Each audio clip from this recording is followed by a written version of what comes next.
शब्दाद् व्योम ततः ससर्जित विभो स्पर्शं ततो मारुतम् तस्माद्रूपमतो महोऽथ च रसं तोयं च गन्धं महीम् एवं माधव पूर्वपूर्वकलनात् आद्याद्यधर्मान्विदम् भूतग्राममिमं त्वमेव भगवन् प्राकाशयस्तामसात्.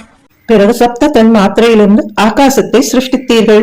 அதிலிருந்து வாயு தன் மாத்திரையான ஸ்பர்ஷமும் அதனின்றும் வாயு பூதமும் உண்டாயின. வாயுவிலிருந்து ரூப தன் மாத்திரையும் அதனின்றும் அக்னி பூதமும் உண்டாயின. அக்னியிலிருந்து ரச தன்மாத்திரையும் அதனின்றும் ஜல பூதமும் உண்டாயின. ஜலத்திலிருந்து கந்த தன் மாத்திரையும் அதனின்றும் பிருத்திவி பூதமும் ஏற்பட்டன. இவ்விதம் கிரமமாக முந்தைய தன் மாத்திரை பூதம் ஆகியவற்றின் தொடர்பால் அவற்றின் குணங்களுடன் கூடின இந்த பஞ்ச பூத தொகுதியை தாங்கள் தாமச அகங்காரத்திலிருந்து தோற்றுவித்தீர்கள்.